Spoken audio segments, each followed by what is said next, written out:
We've absolutely all been there. You hop into your car, maybe you're running a little late, you turn the key, and nothing. Just that awful sinking feeling in your stomach when you realize, yep, you've got a dead battery. Well, welcome to this explainer. Today, our goal is to totally empower you. We're going to take that super stressful breakdown moment and transform it into just a minor, easily manageable hiccup. We'll be walking through exactly how to safely jumpstart both standard and hybrid vehicles. So, here is our roadmap for today.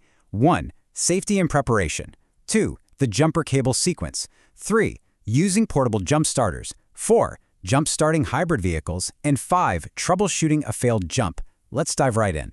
Section 1. Safety first and preparation. Before you touch a cable. Now, I know when this happens, you're stressed and you really just want to get moving, but rushing this process, it can literally lead to severe personal injuries or thousands of dollars in electrical damage to your car's computers. This is absolutely not the time to cut corners. Before you even untangle those cables, you need to run through a few essential pre-boost safety checks. First off, throw on some eye protection if you happen to have it available. Next, pull the two vehicles close together so the cables can easily reach, and this is key, ensure the cars are absolutely not touching.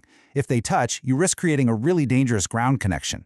Finally, turn off both ignitions, set those parking brakes, and switch off all electronics. We're talking radios, headlights, heaters, the whole shebang. You want absolutely zero power draw.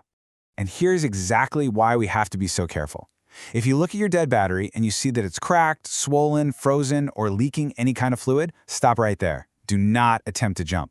A dead battery can actually emit highly flammable hydrogen gas.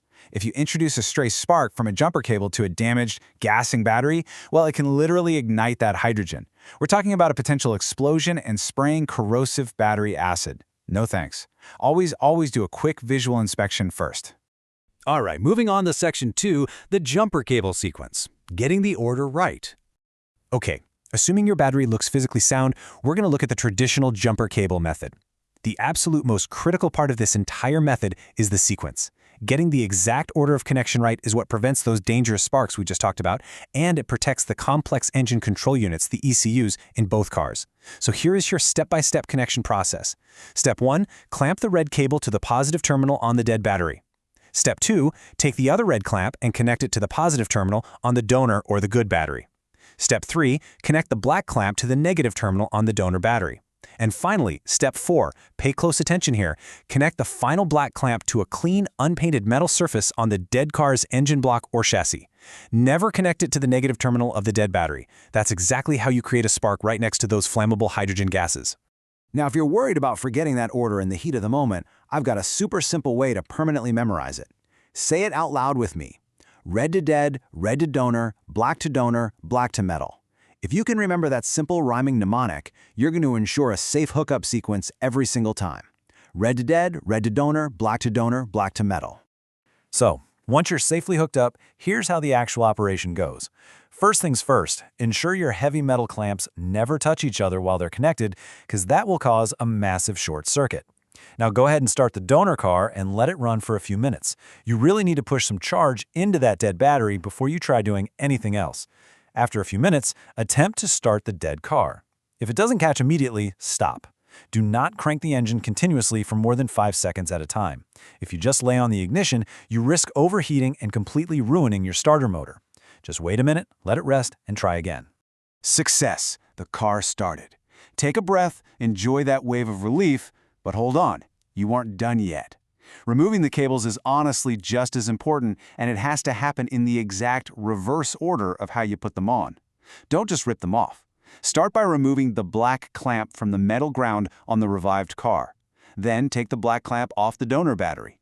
Then the red clamp off the donor battery, and finally, the red clamp off the revived battery. Doing it in this reverse order safely breaks the circuit and prevents those accidental sparks.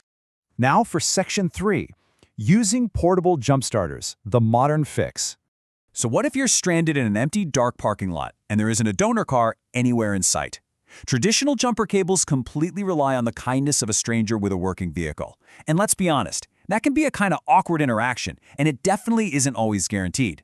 Portable lithium packs, on the other hand, they are a total game changer. They offer complete independence. You can jump your car entirely on your own. Plus, they're so compact they fit right in your glove box, and they typically feature built-in smart circuits that actually prevent power surges and reverse polarity mistakes. Highly convenient. But if you think these little packs are totally foolproof, well, not quite. Here are a few of the most common mistakes people make with them. First off, always check the pack's battery indicator. Trying to start a car with a low battery jump pack will not only fail, but it can actually over-discharge and permanently ruin the lithium pack itself. Second, you absolutely must disconnect the pack immediately after the car starts. If you leave it connected while the engine is running, the reverse current from the car's alternator can fry the jump starter. And lastly, treat it well. Extreme heat or cold will age those lithium cells really rapidly, so store it properly and try to top off the charge every single month. All right, Section 4. Jump-starting hybrid vehicles. Proceed with caution. Jump-starting hybrid vehicles means you need to proceed with extreme caution. Hybrids operate on complex dual-voltage networks, so understanding their anatomy is absolutely crucial. A wrong move here won't just cause a little spark. It can instantly blow your main hybrid fuses or permanently destroy your engine control unit. And that is an expensive mistake. You are only ever jumping the small 12-volt auxiliary battery. Never, ever attempt to jump the massive high-voltage traction pack that actually drives the wheels. Under the hood, you must completely avoid touching any thick orange cables. Those are live, high-voltage lines, and they are incredibly dangerous. Instead, you want to look for a dedicated jump point, which manufacturers often hide right under a small red plastic cap in the fuse box. And here is the golden rule for hybrids. Are you ready? Use a portable booster pack for hybrids, not a donor car. Why? Well, because using a running, traditional vehicle to jump a hybrid can flood the hybrid's really delicate electrical system with unregulated current. This sudden voltage spike can severely damage the hybrid's very expensive DC to DC converter or inverter. A smart portable pack, though, delivers a much cleaner, controlled burst of power. Finally, Section 5. Troubleshooting a failed jump. What went wrong? So, we've covered the steps perfectly, but what happens if you followed all these instructions, you turn the key, and the car still just sits there, completely dead? Listen closely to the symptoms. If you turn the key and you just hear a rapid clicking sound, the battery actually has power, but your starter motor is likely failing. What if you successfully jump the car, but it completely dies the exact second you remove the jumper cables? That means your alternator is defective and isn't generating the power needed to keep the car running. Notice some green or chalky white material on the battery terminals? That's corrosion, and it's physically blocking the electrical current from getting through. And if the engine is cranking and turning over vigorously but just won't catch and run, your battery's totally fine. You most likely have a clogged fuel filter or bad spark plugs. Now here is a really cool, lesser-known troubleshooting trick that might just save you a massive tow truck bill.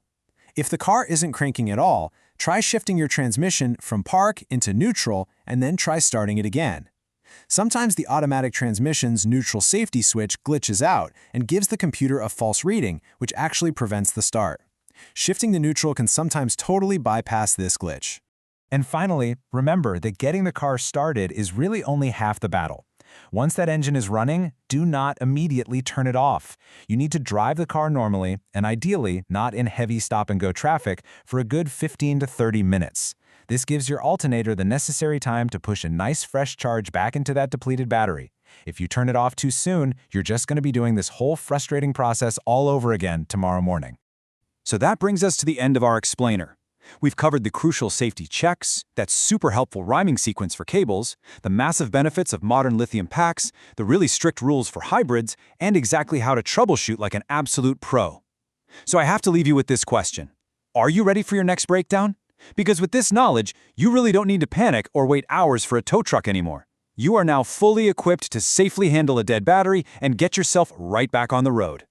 Thanks so much for joining me on this explainer, and hey, stay safe out there.